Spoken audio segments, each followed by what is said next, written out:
એટલે ચૌધરી સમાજ દ્વારા અહીંયા એમની એક જે જૂની મેટર હતી એને લઈને પોલીસ સાથે સંઘર્ષમાં ઉતરેલા હતા અને લગભગ 2.5 થી 3 કલાક જેટલી પોલીસ દ્વારા એમને સમજાવટ કરવામાં આવી હતી.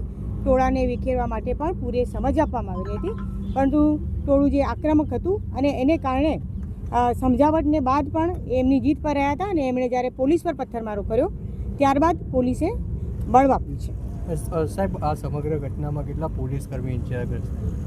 હા, પોલીસ કર્મી 4 જેટલા પોલીસ કર્મીને નાની મોટી ઈજાઓ થઈ છે. ટીયર ગેસ કેટલા છોડવામાં પરિસ્થિતિ? હા, ટીયર ગેસ છોડ્યા છે, બળ વાપર્યું છે એટલે ટીયર ગેસ છોડ્યા છે, પણ એક્ઝેક્ટલી આંકડો અત્યારે નહીં કહી શકાય. હાલ કેવી પરિસ્થિતિ છે? હાલ અત્યારે સંપૂર્ણ કંટ્રોલમાં છે. અમારી પૂરી ટીમ, હું અને મારા 2 એસપી અને મારી બંને જિલ્લાની પૂરી ટીમ અહીંયા હાજર છે અને અમે અત્યારે હવે આગળ કાયદેસર કાર્યવાહી કરીશું. ટોળા પર કાર્યવાહી કરવામાં આવશે, કાયદેસર કાર્યવાહી કરશે. સમગ્ર ઘટનામાં પોલીસના 4 માણસો છે અને બીજા જે ટોળાએ જે પથ્થરમારો કર્યો એમાં પણ એ જ સમાજના જે માણસો છે એવા પણ 4-5 જણા ઇન્જર્ડ થયા.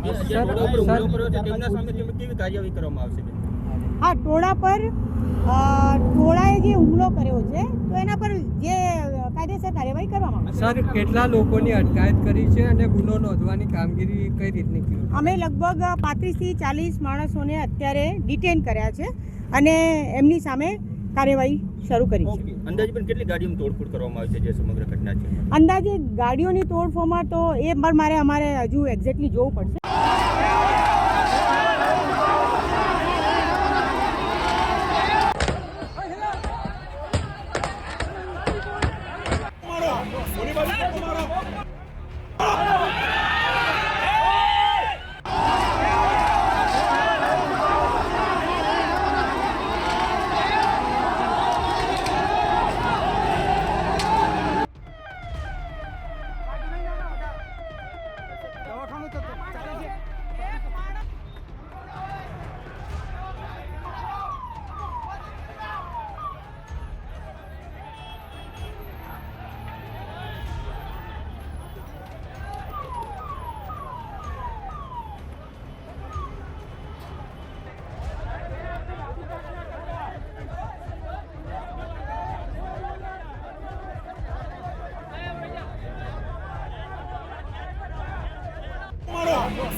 સાહેબ લોકો બાબતે બરાબર સાથે રહીને અને બધાય વાહે રહી ગયા.